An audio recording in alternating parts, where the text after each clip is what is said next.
गुलाम है अपनी ख्वाहिशात की, गुलाम है अपनी जिस्मानी ख्वाहिशात की, जिसकी वजह से दूसरे मर्द को ये इजाज़त देती हैं कि वो इनकी इज़्ज़त को रोंदे, वो इनको जो है वो यहाँ पर जो है वो ये अपने आप के साथ नाइंसाफ़ी कर रही हैं। ये किसी के साथ नाइंसाफ़ी नहीं कर रही, ये अपनी ज़ात की नफ़ी कर रही हैं। ये अपने औरत होने पे सवालिया निशान जो है वो उठा रही हैं।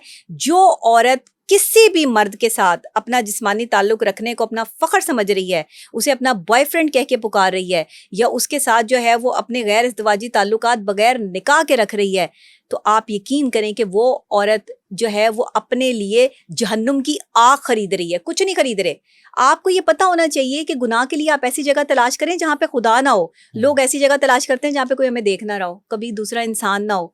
भाई दूसरा इंसान हो या ना हो, इंसानों से तो डर रहे हो, अल्लाह का कोई खौफ नहीं है। अल्लाह ने कहा है कि गैर इज़्दिवाजी ताल्लुकात जो आप कायम कर रहे हैं इस पर आपका गुनाह है, ये जिना है, और जिना की सजा है कि आपका रिस्क उठा लिया जाता है, आपके रिस्क में बेबरकती आ जाती है, आपके रिस्क खत्म हो जाता है। अब आप ये कहें कि जितने बड़े लोग हैं ये भी तो जिना करते हैं, इनके तो रिस्क में कमी नहीं आती। हलाल और हराम में फ़र्क है। हलाल की कमाई जो है ना उससे सिर्फ रोटी पूरी होती है, और हराम की कमाई जो है ना उससे फिर बहुत बड़ी लग्जरी लाइफ जो है वो आप जी सकते हैं। अच्छा, दोबारा जरा मर्दों की ऐसी तैसी करते हैं। मुझे बताएं कि बीवी शौहर पे शक क्यों करती है और कब करती है? बीवी शौहर पे शक तब करती है जब शौहर उससे कुछ छुपा रहा होता है। बीवी की बड़ी तेज नज़रें होती हैं एक औरत की, उसको बड़ा पता होता है उस दुनिया की जो है वो सारी बातें उसको जो है वो अंदाज़ा होता है, लेकिन अपने शौहर पर जो उसकी गहरी नज़र होती है ना वो काब की तरह की नज़र होती है एक बीवी की। वो अपने शौहर की तमाम हरकत व सकनात पे जो है वो नज़र रखते हुए बड़ी आसानी के साथ ये जज कर लेती है कि इसका शौहर जो है वो क्या वाकई किसी थर्ड पार्टी में मुलविस है, कोई दूसरी औरत इसकी ज़िंदगी में है, या फिर ये जो है वो अपने काम में बिजी है जिसकी वजह से मुझे वक्त नहीं दे रहा। क्योंकि मर्द जो है ना वो तीन चीज़ें अगर मर्दों में नुमायाँ होनी शुरू हो जाए ना तो आप समझ लें कि आपका मर्द जो है ना वो या तो अपने काम में बहुत ज़्यादा बिजी है, वो कुछ बन जाएगा, उसने अपने बिजनेस को जो एम्पायर को खड़ा करना है, या फिर आप ये समझ लें कि वो आपको धोखा दे रहा है। दो चीज़ें हैं, तीन चीज़ें हैं। एक चीज़ ये कि वो जब अपने आप को बहाने बनाए ना कि मैं फलानी जगह पे बिजी हूँ, मेरे पास टाइम नहीं है, अच्छा करते हैं, अच्छा देते हैं, अच्छा कर लेंगे, हो जाएगा, ये सब मामला आने लगे तो समझ जाएं कि वो या तो अपने काम को बहुत ज़्यादा वक्त दे रहा है, अपने बिजनेस को बहुत ज़्यादा जो है वो अब उसने ठान ली है कि मैंने कुछ बनना है, और अगर वो बिजनेसमैन ऑलरेडी है, उसका बहुत बड़ा एम्पायर है, तो आप ये सोच लें कि फिर हो सकता है कि कोई और बंदा भी जो है वो उसकी ज़िंदगी में मौजूद है जिसको वो वक्त दे रहा है और आपको वक्त नहीं दे पा रहा। दूसरी ख़ास बात, जब वो आप में मीन मेख निकालना शुरू कर दे, आपकी छोटी छोटी बातों पर उसे ये गुमान होना शुरू हो जाए कि आप तो सही है ही नहीं, और वो अब तक जिस औरत के साथ ज़िंदगी गुजार रहा था ये तो बिल्कुल जो है वो एक जहनी मरीज़ है। जिस वक्त मर्द अपनी ज़ुबान से एक औरत को ये कहता है ना कि तुम जहनी मरीज़ा हो, उस वक्त वो उसको बिल्कुल छोड़ चुका होता है।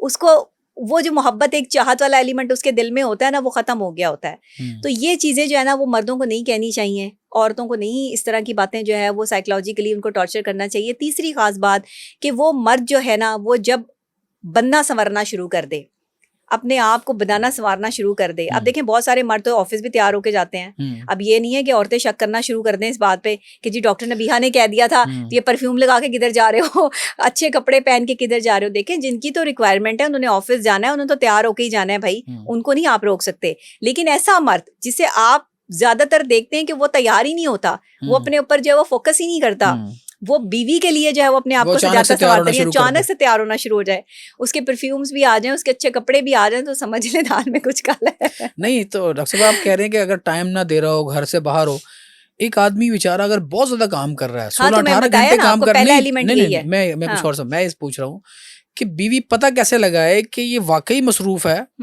या ये मुझे चक्कर दे रहा है? पता चल जाता है।